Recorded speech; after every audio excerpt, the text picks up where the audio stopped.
गुलची ने वो फूल जब उड़ाया और गुंचे सुबह खिलखिलाया, वो सब्ज़े बाग़े ख़्वाब आराम, यानी वो बकावली गुल अंदाम।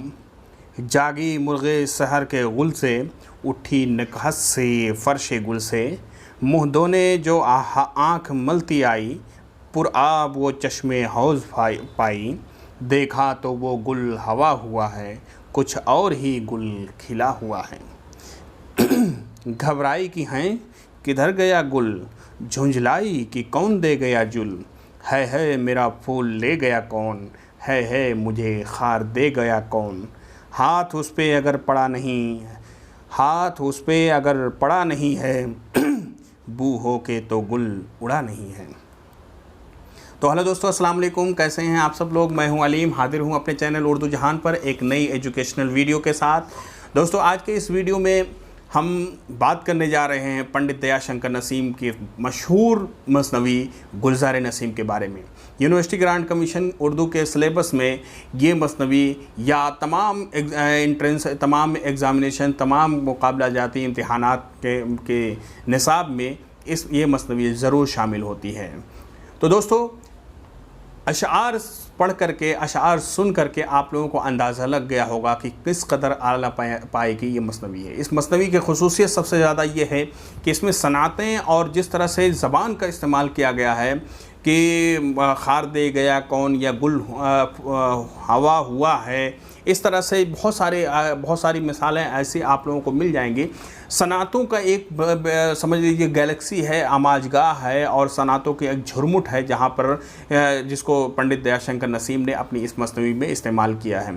तो चलिए दोस्तों, आज बात करते हैं पंडित दयाशंकर नसीम की मसनवी गुलज़ार नसीम के बारे में। तो दोस्तों, अगर आप लोगों ने अभी तक हमारे चैनल को सब्सक्राइब नहीं किया, सब्सक्राइब कर लें। वीडियो को एंड तक ज़रूर देखें, बहुत सारी मालूमात आप लोगों को ऐसी मिल जाएंगी जो आप लोगों के आने वाले दिनों में, आने वाले इम्तिहानात में मददगार साबित हो सकती हैं। तो चलिए दोस्तों, वीडियो को शुरू करते हैं और देखते हैं गुलज़ार नसीम के बारे में। दयाशंकर नसीम कौल 1811 ईस्वी में लखनऊ में पैदा हुए थे और उनके वालिद साहब का नाम गंगा प्रसाद कौल है। कश्मीरी ब्राह्मण थे।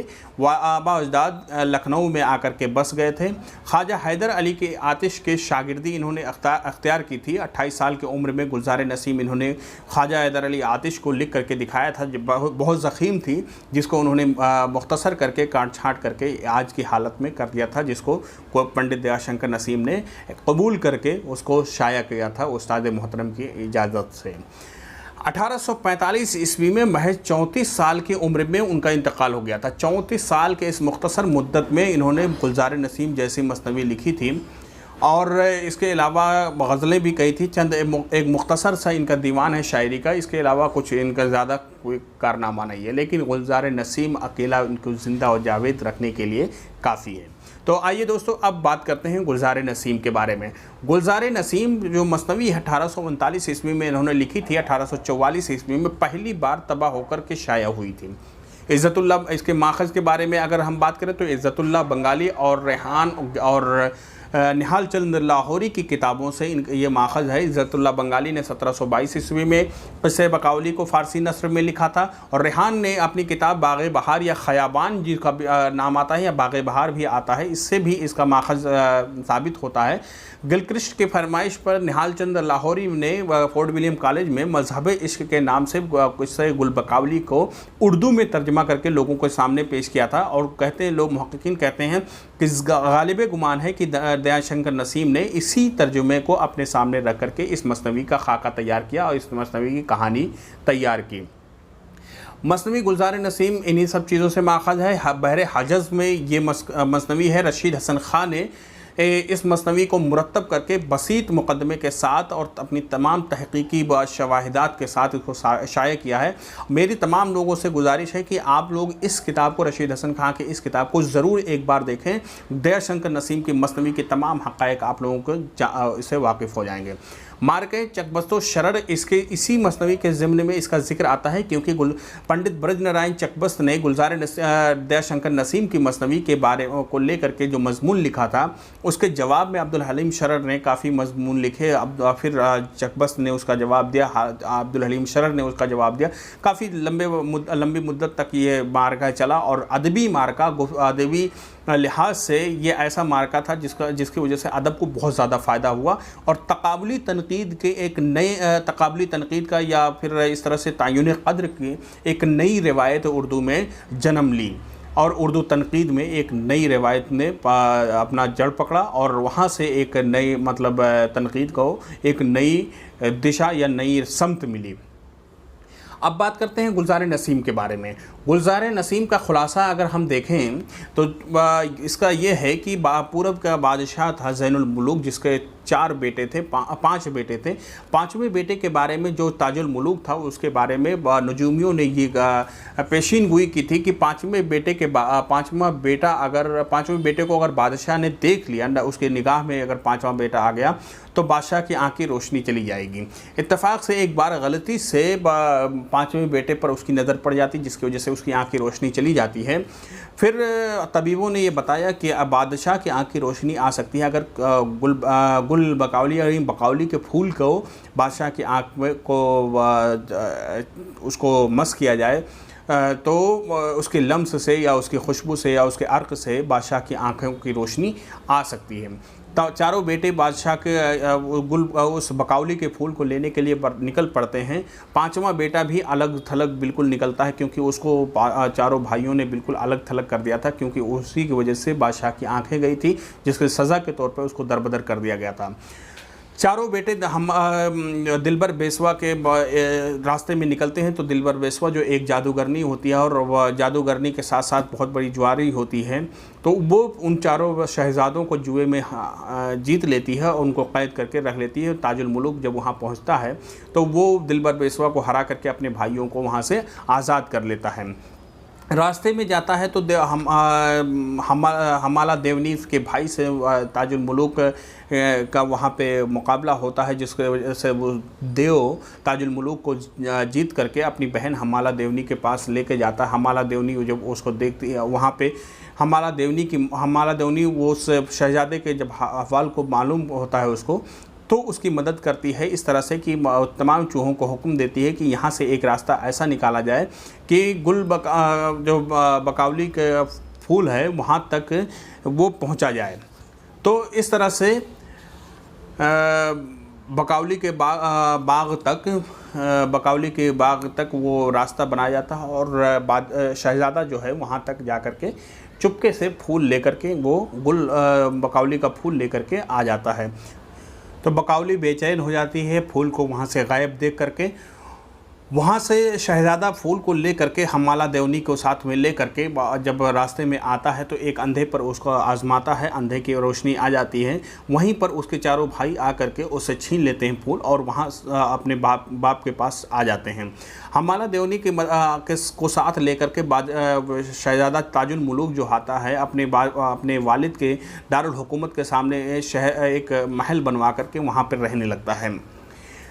जब बकावली को फूल गायब होने का इल्म होता है और वहाँ से आते हुए शहज़ादे ने उसकी अंगूठी भी बदल दी होती है, वो देख करके वो आपे से बाहर हो जाती है और मर्दाना लिबास बना करके पहन करके वो फूल की तलाश में निकल पड़ती है। उसको मालूम होता है कि ज़ैनुल मुलूक बादशाह के पास वो फूल मौजूद है। वहाँ तक जब पहुँचती है तो ज़ैनुल मुलूक इसको देख करके अपना वज़ीर बना लेता है।